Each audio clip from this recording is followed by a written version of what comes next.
आमची खराडीची तोफ इम्रानजी बोलत आहे. नमस्कार सगळ्यांना.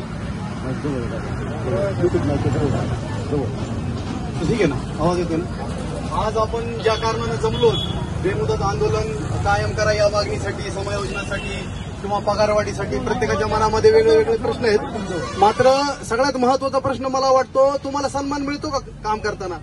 तुम्ही सरकारी कर्मचारी आहात, तुम्हाला त्या मानानं मान मिळतो का? तुम्हाला असं रोज जाणवतं की तुम्ही कंत्राटी आहात आणि तुम्हाला ते आवडतं का? मग ज्यांना संपावर जायचं नाही आणि त्याच ठिकाणी काम करायचंय आणि अजून कंत्राटी म्हणूनच काम करायचंय, त्यांच्याबद्दल विचार करण्यापेक्षा हा विचार करा की तुम्ही स्वाभिमानी आहेत सगळे आणि तुम्हाला स्वतःच्या सन्मानासाठी इथे येण्यासाठी कुणाच्या आमंत्रणाची गरज नाहीये. हा लढा फक्त समायोजनाचा किंवा कंत्राटी बसून परमनंट करण्याचा नसून तुमच्या सन्मानाचा आहे असं मला वाटतं. कारण की 16-17 वर्ष झालं आरबीएसके मध्ये आम्ही काम करतोय, तुम्ही एनएचएमच्या वेगवेगळ्या केडर खाली काम करताय. तेच कामं नियमित मधल्या सिस्टर करतात, नियमित मधले डॉक्टर करतात, क्लिनिकल स्टाफ जो आहे नियमित मधला तो तेच करतोय. फक्त शासनानं आपल्याला कंत्राटी ठप्पा दिलाय म्हणून आपल्याला त्याचे पगार कमी मिळतोय. बरोबर आहे. जुन्या काळी असं होतं की एका जणाला जास्त पगार, एका जणाला कमी पगार, त्याला वेठबिगारी म्हणायचं. आपली ही आधुनिक वेठबिगारी आहे असं तुम्हाला वाटत नाही का?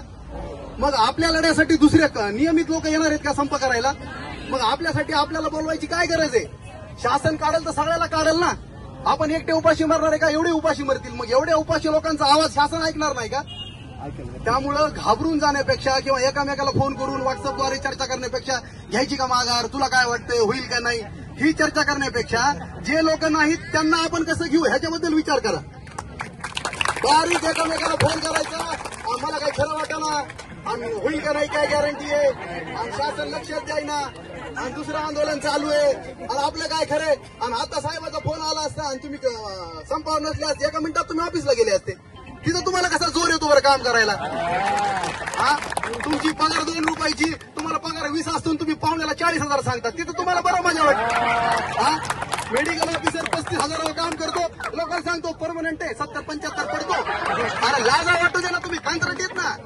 हा, आणि पुन्हा इथं येऊन तुम्हाला वाटतं लवकर घरी जाऊ, काहीतरी करू.